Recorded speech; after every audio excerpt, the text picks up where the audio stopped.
Assalamualaikum warahmatullahi wabarakatuh.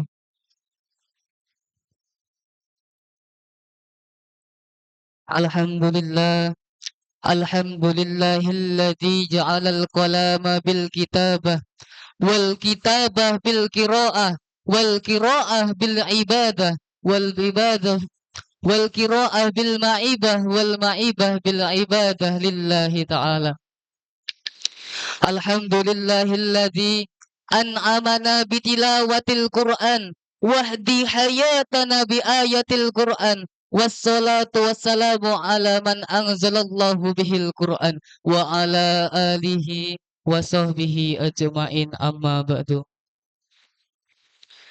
Ila hadratal muhtaram wal muhtaramin, para alim ulama, tokoh adat, tokoh masyarakat, sesepuh bini sepuh, astadzid wal astadzidah, wabil khusus sahibul fadilah wal karamah, asyikhinal kiram, Rama Yai Wahid Ansori Al-Hafiz Zokho Ibunda, engkang sami-sami kita tenggo-tenggo lan kita harap-harapaken barokah lan manfaat ilmunipun. Allahumma. Engkang kula takzimi dumateng Bapak Ustadz Abdullah Anis sakeluargi, yang terhormat kepada Bapak Lurah dan Ibu Lurah beserta staf jajarannya, dan yang saya hormati kepada para jamaah yang semoga dirahmati oleh Allah. Amin ya Rabbal. Pertama-tama dan yang paling utama dan yang harus diutamakan, marilah kita panjatkan puji syukur kehadirat Allah Subhanahu wa Ta'ala, yang mana berkat limpahan rahmat dan hidayahnya lah kita semua masih dapat berkumpul di majelis yang mulia ini. Suatu kenikmatan biqaulina alhamdulillah. Kedua kalinya sholawat beriring salam semoga selalu mengalir deras kepada sang proklamator kemerdekaan, yang terkenal sistem dakwahnya, yang mengajak bukan mengejek, yang merangkul bukan memukul, yang mengkafahkan Islam bukan yang mengkafirkan orang yang sudah Islam. Beliau adalah usul pemimpin umat yang menyerah penduduk simil dan maksiat, yang mengorbit cahaya selamat, yang mampu memberi syafaat kepada umat kelak di yaumil kiamat. Beliau adalah ya habibana wa nabiyana wa maulana Muhammad.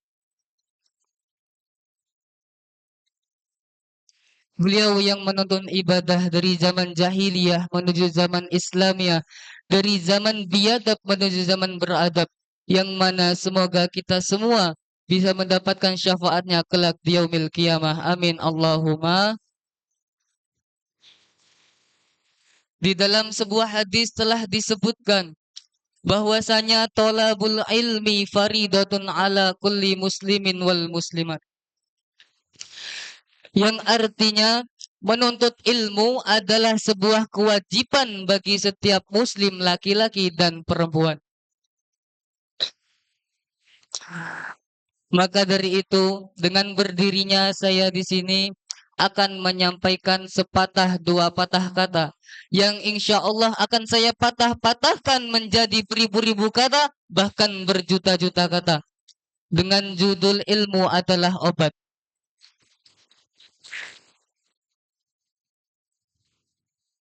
Hadirin wal hadirah yang dirahmati Allah, pada zaman sekarang ini banyak orang yang mengeluh karena merasakan susah, terutama bingung. Hadirin pernah bingung? Ibu-ibu pernah bingung?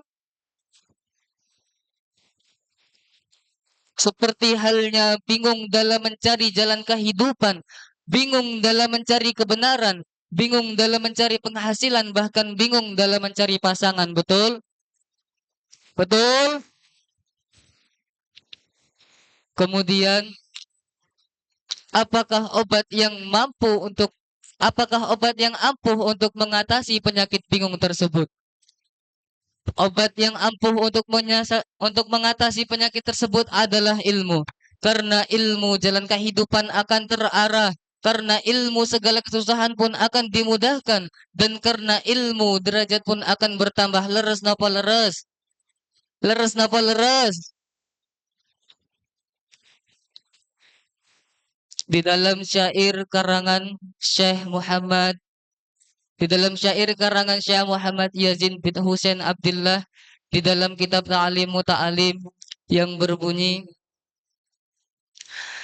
Ta'allam fa innal ilma zainul li ahlihi wa fadlun wa inwanu li kulli mahamidi, yang artinya belajarlah karena ilmu akan menjadi perhiasan bagi pemiliknya, keutamaan baginya, dan menjadi tanda bagi setiap hal yang terpuji.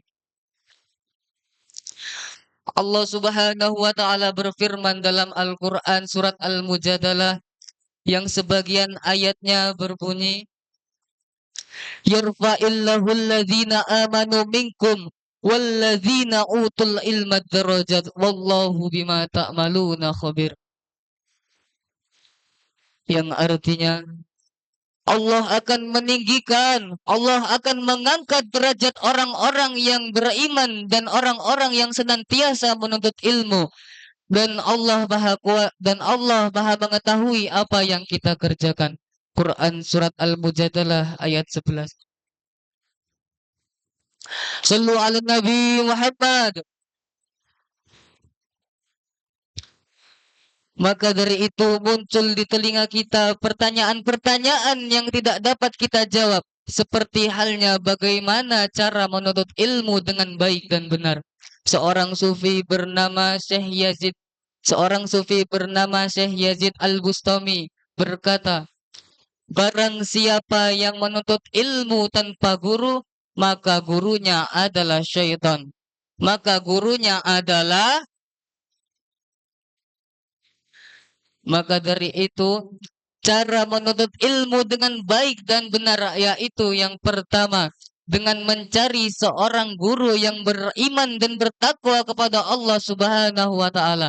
Karena dengan guru yang beriman dan bertakwa kepada Allah, insya Allah ilmu tersebut akan mudah dan insya Allah akan barokah. Amin Allahumma. Kemudian yang kedua, dengan kita sering membaca buku atau kitab. Karena kita sering membaca buku atau kitab, insya kita akan memiliki wawasan yang luas dan kita akan memiliki pikiran yang cerdas.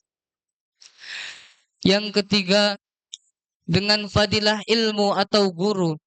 Karena dengan kita belajar bertakwa, karena dengan kita bertakwa kepada Allah Subhanahu wa taala dan kita senang berkumpul dengan orang-orang yang senantiasa menuntut ilmu, maka insya Allah kita akan dimasukkan ke dalam surga Allah. Amin Allahumma. Amin Allahumma. Mungkin cukup sekian pidato yang dapat saya sampaikan. Semoga bisa bermanfaat bagi hadirin sekalian, dan akhiru kalamullahul muwaffiq ila aqwamit thoriq. Wassalamualaikum warahmatullahi wabarakatuh.